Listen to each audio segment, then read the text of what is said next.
Anantapur parliament సభ్యులు అయినటువంటి గౌరవనీయులు అంబికా లక్ష్మీనారాయణ గారి చేతుల మీదుగా జీఎస్టీ తగ్గుదలలో సందర్భంగా మోడీ గారికి వారి చేతుల మీదుగా పాలాభిషేకం చేయడం జరిగింది.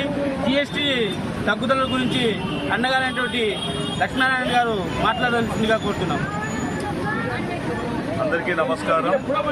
ఈరోజు దేశవ్యాప్తంగా జీఎస్టీ సంబంధించినటువంటి అనేకమైనటువంటి మన పరిమితులు తగ్గించి ఎన్నో రకాలైన వస్తువుల మీద 5% వరకు బాగా పూర్తి స్థాయిలో తగ్గించి అందరికీ అనుకూలమైనటువంటి వాతావరణం తీసుకొచ్చినటువంటి గౌరవ ప్రధానమంత్రి నరేంద్ర మోదీ గారి యొక్క అధ్యక్షతన ఈరోజు దేశవ్యాప్తంగా అనేక సంస్కరణలు అమలు చేస్తున్నారు. అదేవిధంగా అనేక అభివృద్ధి కార్యక్రమాలు, సంక్షేమ కార్యక్రమాలు ఇస్తూ అదేవిధంగా గౌరవ ముఖ్యమంత్రి నారా చంద్రబాబు గారి ఆధ్వర్యంలో రాష్ట్ర వ్యాప్తంగా కూడా జీఎస్టీ అమలుని ప్రత్యేకమైనటువంటి చొరవ చూపించి అన్ని దుకాణాల్లో కూడా బోర్డులు పెట్టించాలి. ఏవేవైతే తగ్గింపు ధరలు వచ్చినాయో వాటిని కూడా ప్రజలకు తెలియజేసేలాగా బోర్డులు పెట్టాలని చెప్పేసి చెప్పడం జరుగుతూ ఉంది. ఈరోజు చూస్తూ ఉన్నాం మనందరూ కూడా దాదాపు 12% ఉన్నటువంటి రైతుల యొక్క ఎరువులు కానీ ట్రాక్టర్లు కానీ ఈరోజు 5% తగ్గించడం జరిగింది.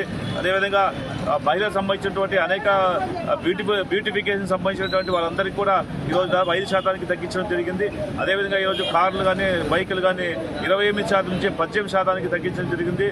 దాంతోపాటు ఈరోజు అనేక నిత్యావసర సరుకుల ధరలన్నీ కూడా 5% తగ్గించి సామాన్య మానవులకు అందుబాటులో ఉండాలి ధరలు అని చెప్పేసి ఒక ఆలోచనతో ఈరోజు ప్రత్యేకమైన చొరవతోటి ఈరోజు భారతదేశ వ్యాప్తంగా జీఎస్టీ అమలుని ఈరోజు చేయడం జరుగుతోంది. కాబట్టి ఈ సందర్భంగా మనందరూ కూడా అవేర్నెస్ తెలియజేసుకుంటూ గ్రామాల్లో ఉన్నటువంటి పట్టణాల్లో ఉన్నటువంటి దుకాణాల్లో ఖచ్చితంగా జీఎస్టీని మీరు అడిగి తగ్గించుకొని బిల్లులు కట్టవలసిందిగా మేమందరం కోరుతున్నాం. ఎందుకంటే ఇది చాలా ఉపయోగకరమైనది మనందరికీ కూడా.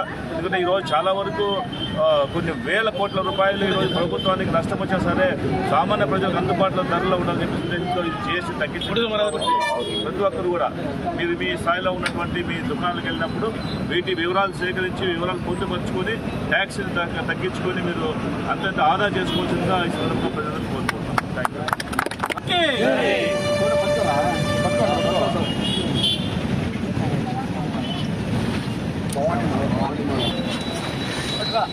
నరేంద్ర మోడీ గారి నాయకత్వం, నరేంద్ర మోడీ గారి నాయకత్వం, నరేంద్ర మోడీ గారి నాయకత్వం, చంద్రబాబు గారి నాయకత్వం, పవన్ కళ్యాణ్ గారి నాయకత్వం, కూటమి నాయకత్వం, భారత్ మాతా కీ జై.